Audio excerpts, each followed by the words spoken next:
Hey, what's up, guys? It's over.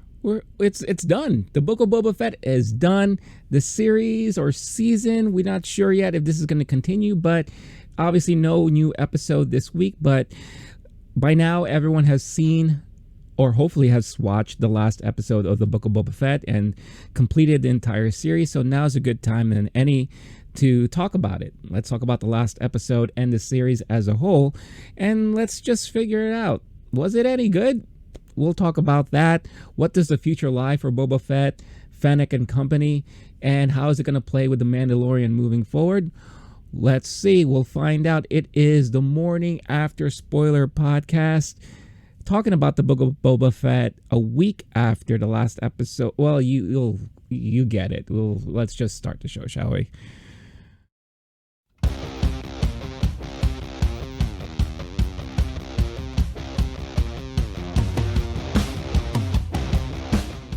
All right, all of y'all.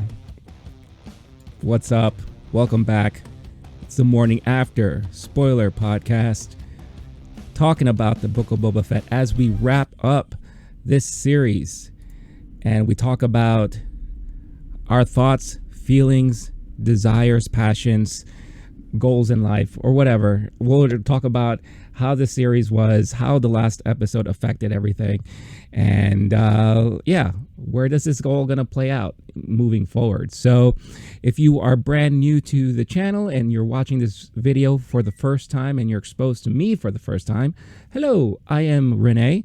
I do this morning after spoiler podcast every week. Usually we talk about the big hot pop culture show, usually Marvel or Star Wars related, and we talk about it the day after, the morning after the episode launches.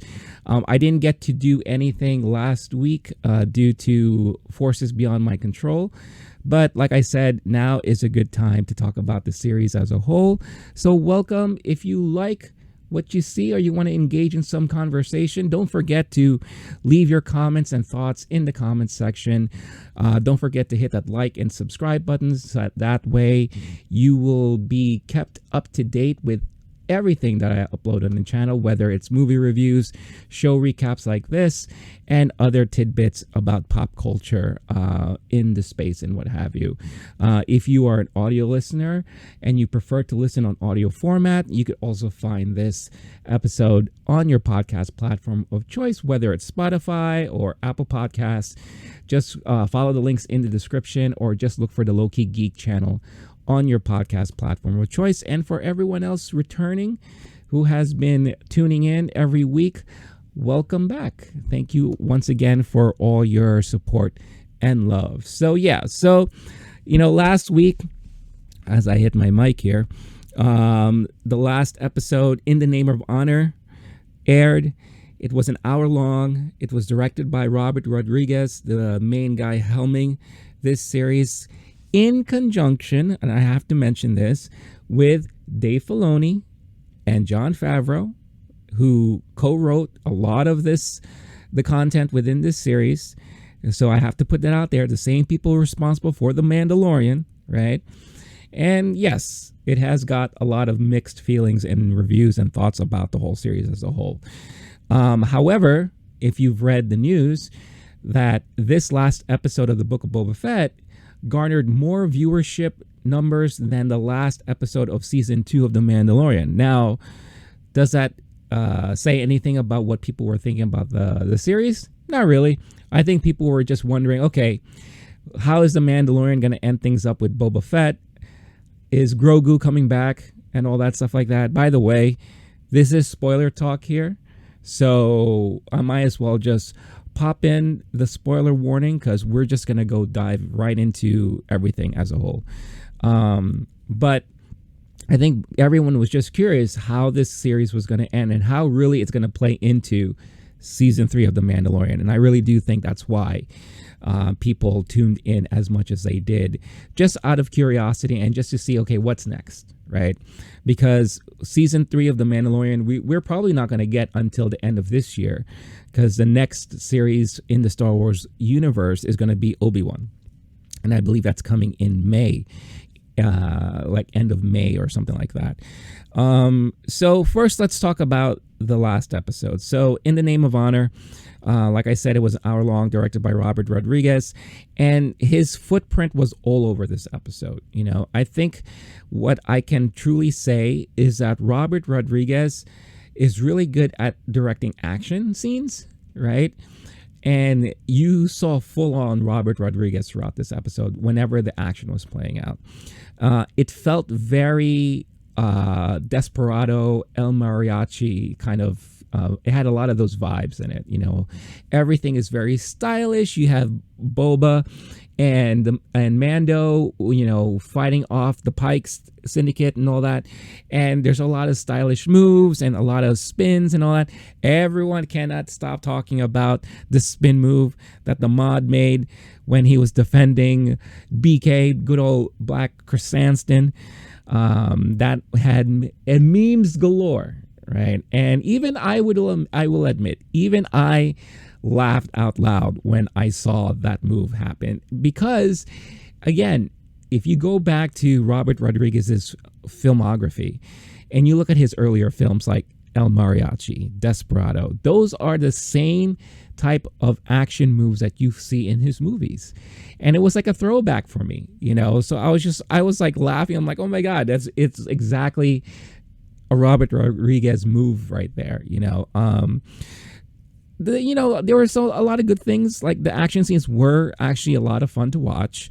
And there were some things that were misses for me as well. You know, like a lot of the comedy bits kind of fell, you know, flat for me. The reintroduction with Grogu and Mando, the reunion that they had there was very cute. But also very weird timing to have all that right in the heat of the moment, right in the heat of battle and all that. So I thought that was very, very an interesting moment to choose to have that reunion. But it plays out because obviously Grogu helped out during the battle and all that stuff like that. Everything that Fennec did was brilliant, was fantastic. I really loved her character. And one thing I really do want to see, and I'll get into like stuff moving forward, but we definitely need more of her on the screen. We need, I don't know if they could do a spin-off series of her or have her be more of a presence within the Mandalorian universe in his seasons or what have you. I'm sure this is not going to be the last we're going to see of her. So that's a big must for me. I do have to say though, the one thing that really had me dying was when he set up the the Twi'lek guy, the right hand of the mayor. Oh my God, that whole moment had me dying because you knew he was getting set up, right? He had to stick his nose into things, and you know, he had to be like, oh well, I have a suggestion, right? You know, like this. You know, he's like, well, you know, you have your options, but I have an option too. Like, well, you know, I grew up in Coruscant and I went to school there and all this stuff like that. And I am a negotiator. I can talk, you know, all that stuff like that. So Boba's like, all right, go ahead and talk here. Here's what I want you to say and all that. And he goes out there all proud about what he's going to do and what he's going to say.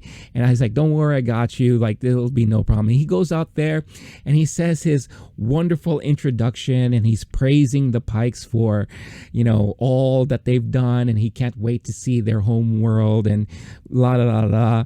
And then when he finally reads the note from Boba Fett, I thought it was so hilarious that led to the all-out brawl and all that, right?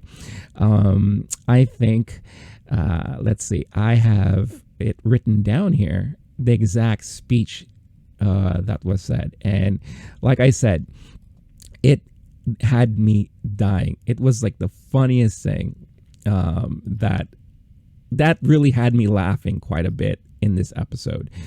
So let's see. What he said, this is a whole speech.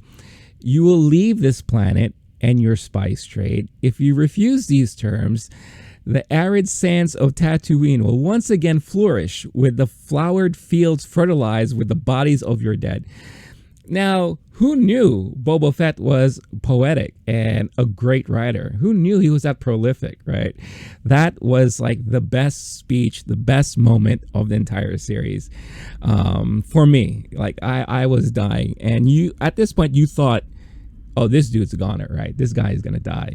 But no, it led to the big surprise that, Mando and Boba knew that this was just a distraction so that they get a leg up.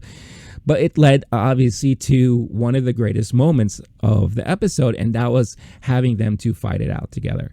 And great, this is what a lot of us were waiting to see eventually, right? We wanted to see Boba and Mando team up and do their thing. And they did, right? Now, they were outnumbered and all that. And yeah, later on, they got rescued by the people from Freetown and all that stuff like that. And, the mods showed up. And, I have to say, there was a moment, and I'm going to go through some of these screenshots here. I thought they were going to do my dude dirty. I thought BK was a goner, right? I really, I was like, don't do this. Like, he's like one of the coolest dudes in this series that was introduced to us. Don't ass him out like that. But no, I mean, it was just a ruse, right? This was just like to build up the tension and all that. Same thing with the mods when they were all backed up, and they were fighting against the townspeople and all that stuff like that. They had their standoff, and yeah, they lost some of their team there and all that. But I don't think we're gonna miss any of them because we didn't know a lot of them except for homeboy here, the guy who looks like T.I. to me, and the girl from Yellow Jackets, right? So are we going to see them again moving forward? I don't know. We'll see. But like I said, the whole thing with Fennec was amazing. This dude, whenever you play a first-person shooter and you always have that sniper that is like the most annoying thing ever. I love that, he was like taking people out. He had them backed up and everything. And Fennec just showed up and just like, bam, I got you, son. I thought that was like a great moment and all that, again, badass. And then they had a really sweet moment where it's like, hey, thank you. Ooh, I like you and all that crap and, whatever. But yeah, I mean, the episode as a whole, it was a good close to the series. I think the real takeaway here is, and I've said it in a previous episode, directors in these shows do make a difference. Robert Rodriguez, like I said, is good at directing action scenes, but a lot of his non-action stuff can be kind of campy at times. And we did see it, and I think the series suffered a lot from it.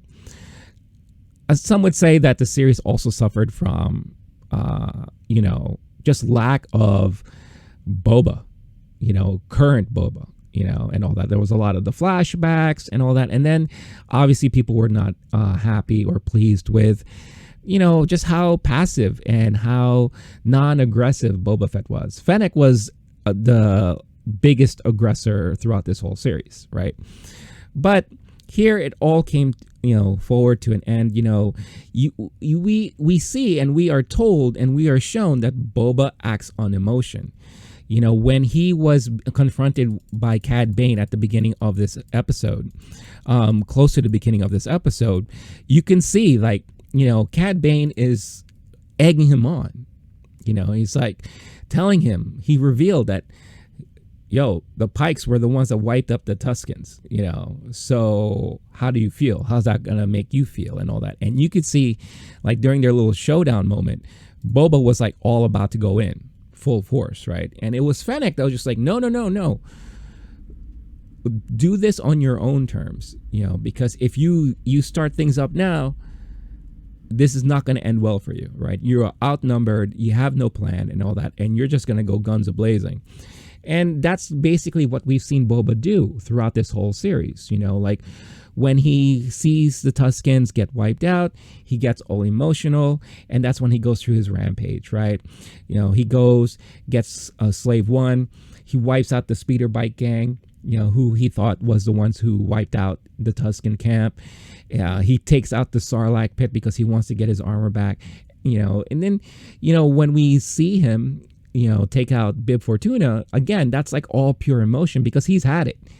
He is done being the pawn piece. He's done being the one who goes through the dangers and working for people that don't really know what they're getting into or have no strategy and all that stuff like that. And if he goes, he ends up dead, what does it matter to them? He's just a hired hand, right? So he wanted to take things into his own hands, and he's learned the importance of family, of tribe, of, like a group. And I think and he mentions it in this episode finally, like this is his motivation. He wants to be with people who he considers to be his people. He's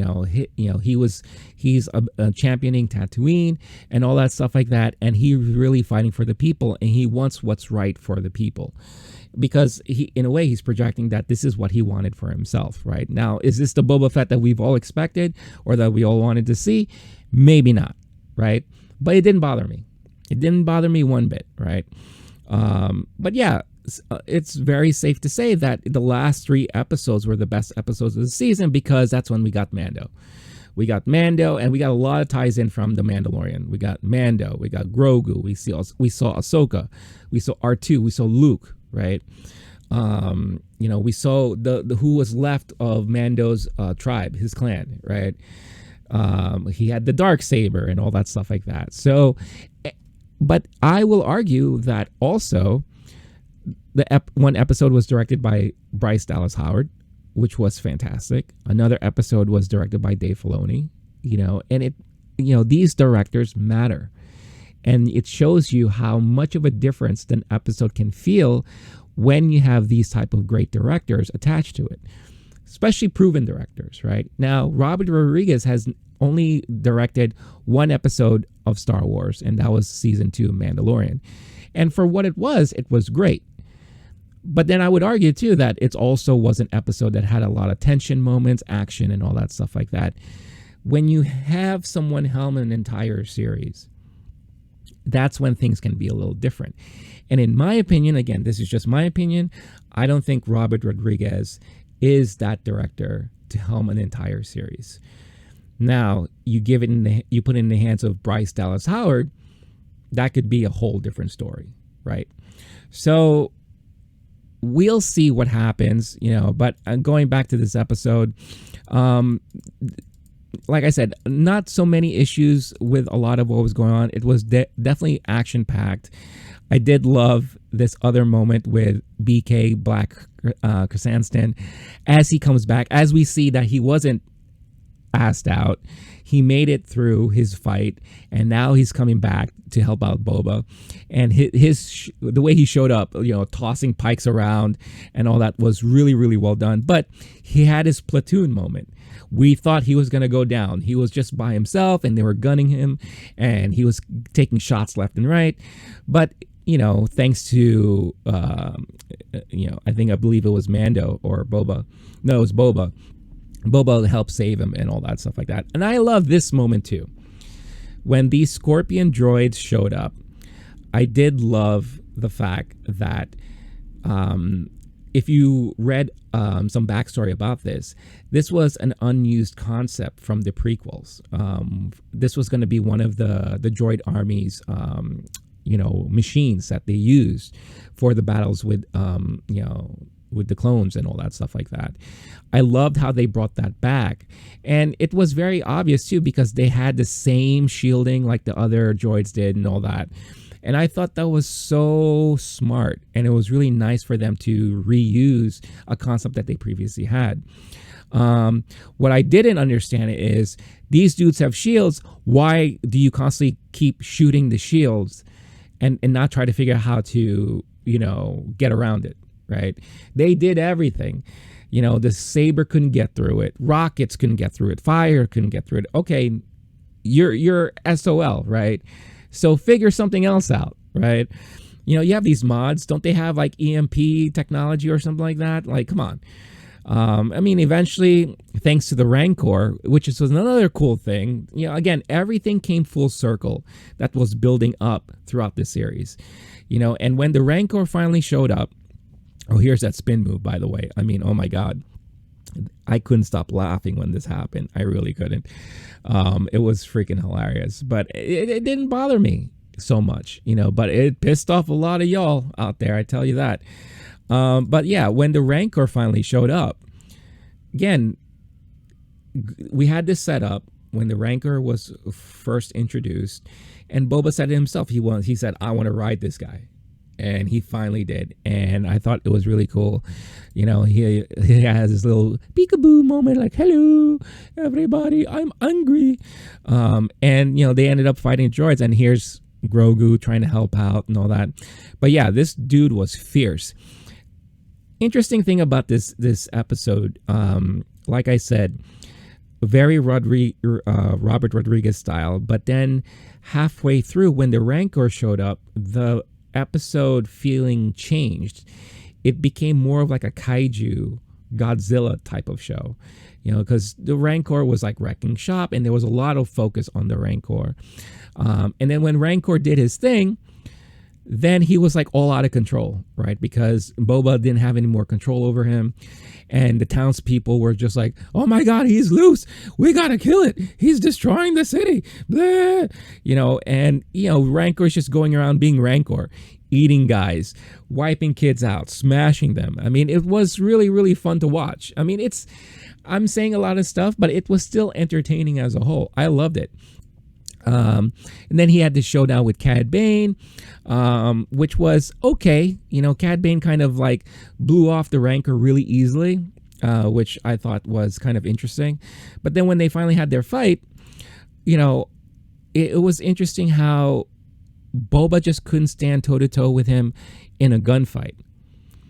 However, when you get into hand-to-hand combat, all of a sudden the stuff that he learned from the Tuskens came into his mind, and he was able to take down Cad Bane very easily.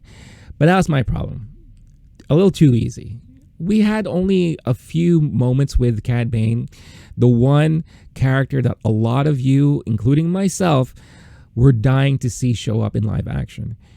And to leave us with that feeling that he could easily be this defeated, granted, he is older. They even had a back and forth about you're old and, you've lost your edge now that you're older. And he's like, well, you're old too, buddy, and all that. And you can see he's being kept alive by, machinery and all that, just like, anyone else in the Star Wars universe, like whether it's Darth Vader or, Fennec or whoever the case is, but they did leave it to a certain point where there is a good possibility that Cad Bane can return.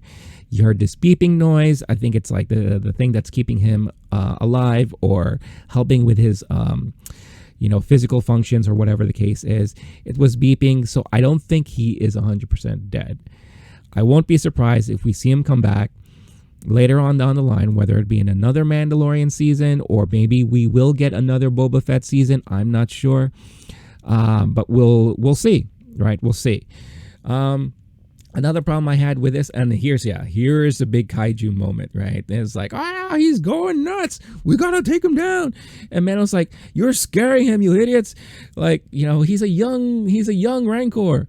And then he tries to help out and all that. And then Grogu does his little stance and helps put him to sleep. And then of course, because it took all the force from within him, he passes out. And I thought that was a really cute moment. And it was a very cute moment when he reunited with Mando. Like Amy Sedaris showed up, doing her comedy bit and all that stuff like that. And like, hey, guess who's come to visit? And the moment you see Grogu looking at Mando and he jumps up at him to hug him, that was adorable. I don't care who you are. That was very sweet and very, very cute. And I thought it was really, really nicely done. It touched me in the feels. I really felt it. It was very cute. But like I said, the moment was taking place within this chaotic moment. And, you have to suspend disbelief and all that they could have that moment without getting shot at or destroyed by everything else around them, right? That's going on. So really, really, plus and minuses, right? Another minus I have is that I did feel like the battle lasted too long. There was a lot of exposition, a lot of drawing things out, just so you could get other things into position and so that it could make that big effect when something big happens, right? Like when Grogu showed up. Again, long, elongated running scenes, people like fearing for their lives, Mando trying his best to hold, the scorpion droids off, and then Amy Sedaris comes over and like breaks things up, right? And, kind of gives you that little brief timeout while you're watching all the hilarity ensue, and then the reunion with Grogu, and then later on you have like all the people from Freetown and the mods, hiding in behind this one structure, and that is not going to stay up for very long. You got to get two of them up so that they can try to sniper people, but nothing seems to be working. And then that's when the Rancor comes in and wrecks shop, right? And that's when you're like, whoa, there it is, let's go. But a lot of those moments were definitely drawn out and overblown, right? And like I said, the comedy bits just didn't really work for me. I mean, like, for example, like when this happened, like the Scorpion droid takes out the little cart that they've been riding around after the nice little reunion with Mando and Grogu, and they have this really funny like slow-mo, like and you see Mando scoop up Grogu, but he doesn't help Amy, which I thought was hilarious, and she loses a tooth. They have to show that moment where she's like picking herself up and she spits the tooth out. I guess those are the moments for the young kids, right? That's for the younger viewers of the series. I'm sure they all got a kick out of that. I'm sure everyone laughed at that, but for me it was just like, all right, we get it, you're hilarious. And then of course she teams up with the Major Domo, and then they have their moment, and I saw some people really loving their chemistry and all that stuff. They have that one moment where the Rancor's staring at them and they're screaming together like, "Wah!" So is this going to be a new pairing that we're going to see moving forward? Possibly, right? Because it worked for a lot of people, right? For me, I was just like, oh God, all right, we get it, you're hilarious. And then when the episode ended, we had that, and then this was another part that really had me laughing. And I'll talk about this scene in a moment, but they had their little, if you watch like Saturday morning cartoons or the episodic cartoons like G.I. Joe, He-Man and all that, you have your conflict gets resolved at the end, and then everyone from the team has their last laugh, right? And I felt like this was the last laugh. This was the end of a Scooby-Doo episode. This was just like, hey, we did it, guys, and we're all here, and we're all family, and everything's going to be hunky-dory. Here you go, BK, have this fruit and everything. And it's like, hey, you got enough for us? And he's like, no, F off, T.I. It's like, I couldn't stop laughing because it was just one of those perfect Saturday morning cartoon endings where it's just like, all right, all done, back to normal, right? But before that, there was an interesting conversation with Boba and Fennec that after all of this, now he finally has the respect of the townspeople. Everyone is bowing to him. Everyone's showing how grateful they are. And what does he say? I don't think we're cut out for this. I don't think this is our thing. So what was the point in going through everything that you guys went through, right? It's just like, wow. That bothered me a little bit. So what does this mean now moving forward? Does this mean that he's still going to remain as the head of the crime family there, the head of whatever? Or will he finally, get that itch to be out on the road again and do things in space or other planets and all that? For viewers like myself, I wouldn't mind that because, I think I had enough of Tatooine for a while. Unfortunately, we're going to be getting Obi-Wan, which I'm sure is going to be very heavily done on Tatooine. But I would love to see him venture out, maybe do more things with Mando. I don't know. Like I said before, I definitely want to see more Fennec, especially after this moment when she wiped out everybody, all the heads of the crime, all the crime bosses, the Pike leader, the Pike boss, Pike Syndicate boss. I mean, that was so badass and very short-lived, right? This is what Fennec does. You know, she's a really great right-hand person to do what she needs to do, to get dirty. She does all the dirty work, right? While Boba is still trying to be that strategist, right? Strategist, whatever you want to call it, and plan things out and be, you know, diplomatic and all that. But I still question if he could do it, right? Or maybe his desire has changed after everything. But yeah, so a lot of questions there and all that. Then, of course, we have this very cute moment with Mando and Grogu. And again, as it was forecasted when he was getting his new ship and they hollowed out the droid pit, that was eventually going to be Grogu's seat. And here it was. And Grogu's doing the usual Grogu thing, and they have the same chemistry where Grogu wants something and he won't leave it alone. So he's tapping on the glass, trying to get Mando's attention, and he's like, no, tap, tap, tap, no. Very cute. And all Grogu wanted was for him to go fast. He loves thrill and adventure, Grogu. And they speed off into season 3, whatever that's going to be, right? So very interesting stuff there. And let's talk about the post credit scene. You know, one of my favorite characters that was introduced in The Mandalorian was Cobb Vanth. We saw him get taken out by Cad Bane, but like I said before, I don't think he was dead. I think he just got badly injured. And we see him in the back of the tank. One of the reasons why, as Boba was walking around town with Fennec, he did mention that, oh, my arm is still hurting me and all that stuff like that. And she's like, well, why don't you just use the back of the tank? And he's like, well, it's preoccupied. We see now why. So it looks like Cobb Vanth is still around. He's getting healed up. And then we get Homeboy over here, the guy who helped rescue and save Fennec. So he's going to work. It looks like he's going to do whatever he needs to do to keep Cobb Vanth going, so that Cobb Vanth could continue on with within this universe, which I think is a great thing. I think that is definitely needed, because he is definitely one of the better characters that was introduced to us. Whether he shows up again in The Mandalorian or another iteration of Boba Fett, whatever the case is, it's nice to know that at least we're going to get him, right? So no surprise there, but good that we got that confirmation, and I'm really happy for that. Yeah, so that's it. That was the end of the episode in a nutshell. I'm not going to go beat by beat like I usually do, but yeah, that's the full recap there. Hey guys, I hope you're enjoying this episode so far, but before we continue, I wanted to quickly talk about Bulletproof Coffee.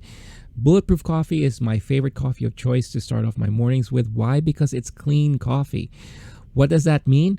Well, one, there are no chemicals in it. Why? Because they go through this multi-step process of making sure that all of their beans are fully clean and free of any chemicals, so that when you get the beans delivered to you, it is the pure beans, the pure coffee, the goodness that you've been wanting, the taste, the flavor, and the nutritional value as well, without worrying about any added chemicals or anything else put into the mix there.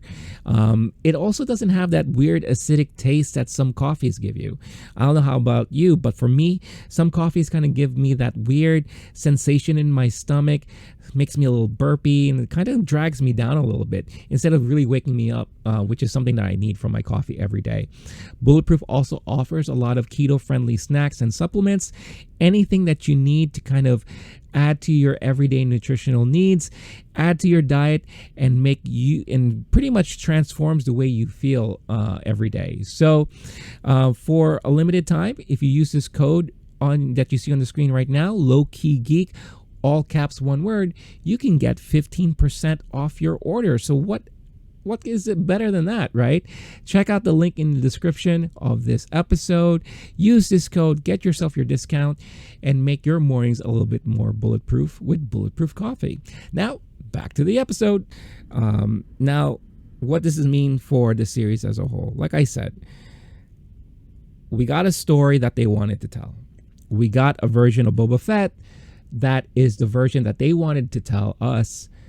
This is his station in life right now. He's come to some realizations that maybe he was not happy in doing the things that he was doing. He learned the value of tribe, of connection, of people, being a part of something. And that's what he wants to do moving forward. They got wiped out, so he experienced another loss. He figured Tatooine is his home. So what can he do to kind of rekindle all that? And he decided that he wanted to be the head of a crime. He wanted to be the head crime boss on Tatooine and lead the people the way he wants them to be led, or whatever, right? Yes, he's definitely lost his edge a little bit. He has gotten older, right? But he has Fennec with him, and they do work well together, even though there were many moments throughout the series that Fennec was questioning his motives, questioning his actions or lack of, and Fennec takes it upon herself to do what's needed to be done, which is great. You kind of need that for your number one, right? To put it in Star Trek terms. But one thing that I love that they didn't do, and some people were speculating, is that Fennec is probably going to have enough of that crap and take things into her own hands, and thus creating a rift between the two. We didn't get that. Obviously, you saw the Scooby-Doo ending, right? A nice little capper there. So, I think for the fan base, especially all the Boba Fett fans that were very disappointed with this show, it probably would have served better if we got a storyline that really explored more of Boba Fett prior to the events that we saw him in Empire Strikes Back and Return of the Jedi, right? Before the Sarlacc pit incident.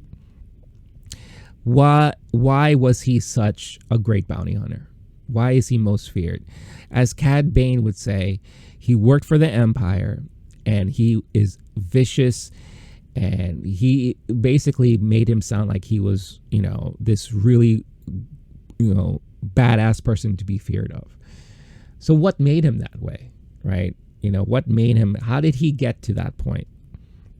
I think it would have served the purpose of the fan base to show that and explore more of that. Instead, we're getting Boba in the later years of Boba, right? If this was going to be like one of those TV sitcoms, it's like Boba Fett, the later years, older, a little passive, not as aggressive, but still very emotional. Don't get him angry because he will act out on it. But that's why you have Fennec there. So, look, I truly understand why this series split the fan base in half. I personally enjoyed every moment that I saw, but I was also very critical about a lot of things. Like every episode has its pluses and its minuses, and I called it out. Every episode I watched, everything that I recapped and I reviewed, I always had something good to say and something bad to say. So was it a perfect series? No. Was it enjoyable for me? Yes. So when the question is asked, was it good? I think it just depends on you. If you appreciated what they tried to tell us, the story they're trying to point out, look at it. And I think at this point, it's safe to say that this was definitely a side chapter within the Mandalorian storyline, and I'm not mad about that. This was a nice little liaison between season 2 and season 3, something that kind of whets the appetite, that keeps us going. Was it must-watch TV? Maybe not for a lot of people, right? Not like The Mandalorian. I know a lot of people dropped off halfway through this series, as word of mouth grew that the episodes were getting better when Mando showed up and you had Bryce Dallas Howard return as director, then yeah, things picked up again, right? And then that's why you have the last episode being, having the highest viewership over the last episode of season 2 of The Mandalorian, which I think it's bonkers, especially knowing what happened in that last episode, right? That's when you got the reintroduction of Luke. Grogu leaves Mando. We never thought we would probably see Grogu again. You have the big team up with Bo-Katan, Fennec, all the girls there, all the women, the badass women doing their thing. You had the showdown between Mando and Giancarlo Esposito with the Darksaber and everything. So it was a lot of good stuff there. But again, I think it's more about the curiosity of how things were going to play out between Boba and Mando, and how is this all going to play into the next season of The Mandalorian. So again, for me, I didn't mind it at all. I found it entertaining. But like I said, its mileage would vary based on who you ask. I know a lot of people personally who didn't like the series at all. They're happy it's over. Like, thank Jesus it's over, right? And then I know a lot of people personally who also really enjoyed it like I did. So again, it really varies. Some gripes that I do have with the series as a whole was we were introduced to some things that was quickly taken out, and we never got to explore it again. For example, the Hutts. We were introduced to this brother and sister Hutt team, right? That seemed very interesting. That could in itself could be a very good story. They showed up. They were going to be this menacing thing. Perhaps the biggest opponent that Boba would have to face before we learned it was the Pike Syndicate. But they pretty much ran off. They're like, you know what? We don't want this anymore. So we're gonna hang out in our home planet. You do you. Here's BK. We don't need him anymore. And here's our gift, the Rancor. It served their purpose, and then they were out. And then that's it. I would have loved to see more of them and see how, if this was the series that we were supposed to get, that was going to be more like Sopranos, more of like the mafia underworld and all that, it would be great if we saw more of that, and that's obviously something that we didn't get really throughout this whole series. It wasn't really that Sopranos like crime, that mafia like series that we were expecting, or a lot of people were expecting we were going to get, me included. So that was one disappointment there. Another disappointment is what happened to Danny Trejo. We were introduced to him as the Rancor trainer, and it looked like he was going to be a staple figure within Jabba's palace and all that. But we were introduced to him once when the Rancor showed up, never to be seen again. But we got the Rancor at the last episode, but he was nowhere. So was this just more of a favor to Robert Rodriguez, and like, hey, I need someone just to play, the Rancor trainer, and we work together all the time. You're my boy. You want this? And of course, he's gonna be like, hell yeah, to be a part of Star Wars, let's do it. And then that's it. It's an unfortunate thing because it would have been great to see more of Danny Trejo, especially in the Star Wars universe and all that. I think another disappointment that a lot of people were expecting that we could have seen more of was more bounty hunters. Yes, we got Cad Bane, which was the main bounty hunter that a lot of us were dying to see and all that, but we didn't get it. Others, we got him, and he was great for his brief moments, and then, unfortunately, saw his quote unquote demise, which I think we're going to see him again. But then that was it, right? It would have been great to see more bounty hunters. Maybe some of the other crime bosses hired them to try to get rid of Boba, to try to take over the throne for themselves. It would have been awesome if Bosk is still around. I mean, you got the Trandoshans there. They could call their own famous bounty hunter and be like, hey, help us out with this. That would have been awesome to see. So I think it was a missed opportunity to introduce more bounty hunters, especially if Boba has bad relationships with all of these bounty hunters, right? Because of like how good he was, or how menacing he was, or how ruthless he was. And I'm sure it took a lot of work from them, right? Or maybe he stole a lot of their bounties or whatever. It would have been great if they showed some of that conflict. Maybe that would have made the series a lot more interesting as well, right? If every episode someone was trying to take him out. Just like when BK showed up all of a sudden and yanked him out of the back of the tank, right? What if every time Mando felt he had to do his, little walk through the city, his little parading, that someone kept trying to take him out, just like in the first episode, right, where you had those assassins that showed up, and then that was it. So it would have been really awesome to see more bounty hunters. Also, it would have been kind of cool, and maybe this was a little far-fetched, but I think a lot of people were also hoping that we would see the return of Kira, right? Given that she's part of one of the biggest syndicates out there. We saw that in Solo, and they were mentioned in this series, right? It would have been, it felt like they were probably going to lead up to something like that, where we could have seen the return of Kira. But a little far-fetched again, because I think getting her to show up on this series would have been a lot for them. Not saying that she probably wouldn't be able to show up later on, but again, it also depends on whether or not in the universe lore she's still around or not. How old would she be at this point, right? So it will be definitely really interesting, or it would have been interesting if they did a little bit more of that, or if that came into fruition. So again, the series was great in my opinion. Well, let me reel back a little bit. It was good. Not great. It was good. It was entertaining for me. I don't mind it so much. It did serve its purpose in whetting the appetite for the next season of The Mandalorian. And at least we know who's in this universe with Mando. That whenever Mando needs help, he knows he can rely on Boba. You got Fennec there.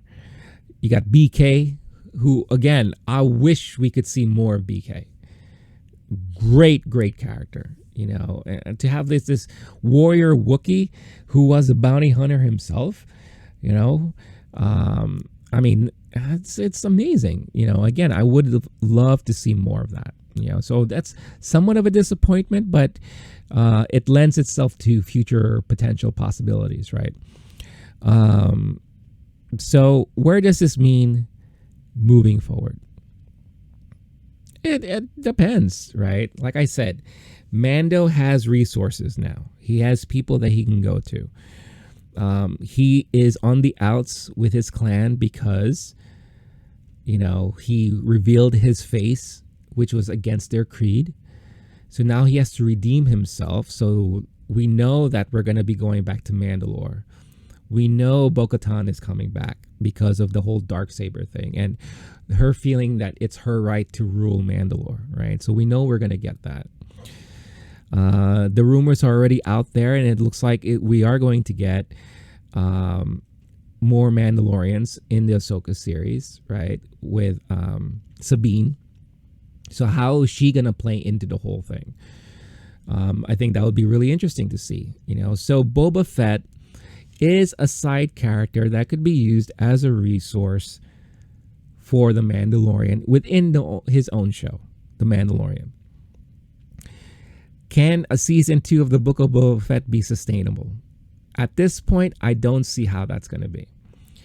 Unless something happens that forces Boba and Fennec to leave Tatooine, which would be amazing. And I think I would love to see that. And I think a lot of you would love to see that too.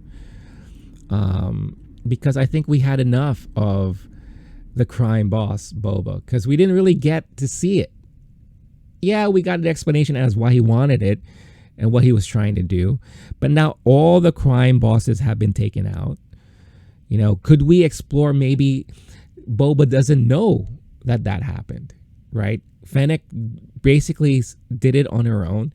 Who knows if she told Boba the whole thing? So could we potentially see a fallout because of that, right? Or is Boba just ruling every family?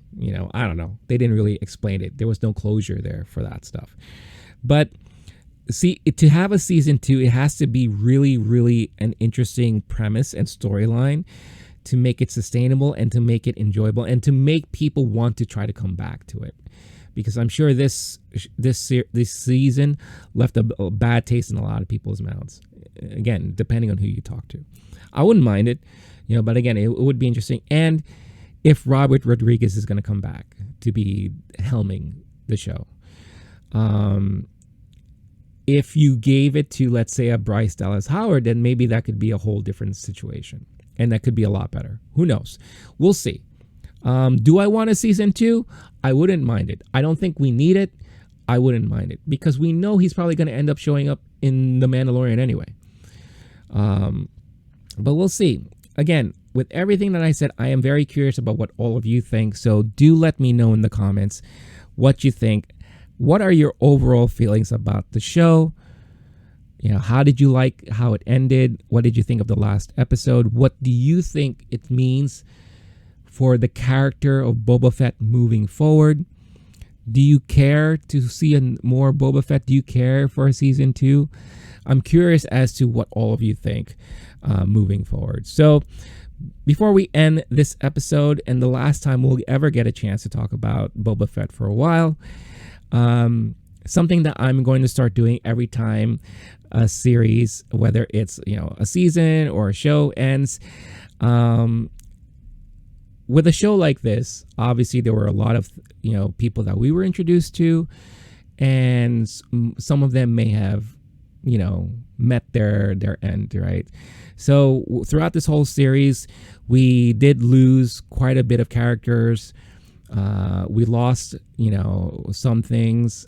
So as we finally end this recap of the series as a whole, let's pay tribute to those that we've lost throughout the whole season. So check out this nice little video that I put together.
All right, y'all.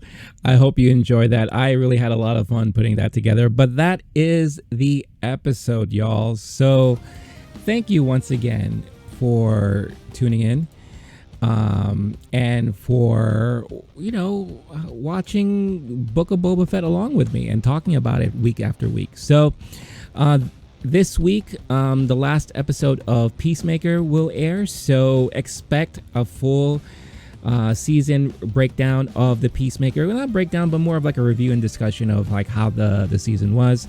And then as we wait for the next shows to show up, like Obi-Wan, Moon Knight, I'll talk about other shows that are streaming that I've been watching, and let's have discussions about them moving forward. So until next time, don't forget, if you are new to the channel, don't forget to hit the subscribe buttons and like if you like what you see. Don't forget to hit that notification bell too, so that you can get alerted every time new episodes of this or any of my other reviews or other videos show up, so that you could keep up to date.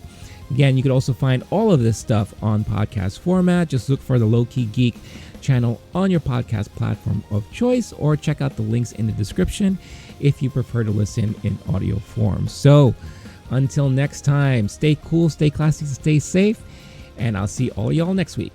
Peace.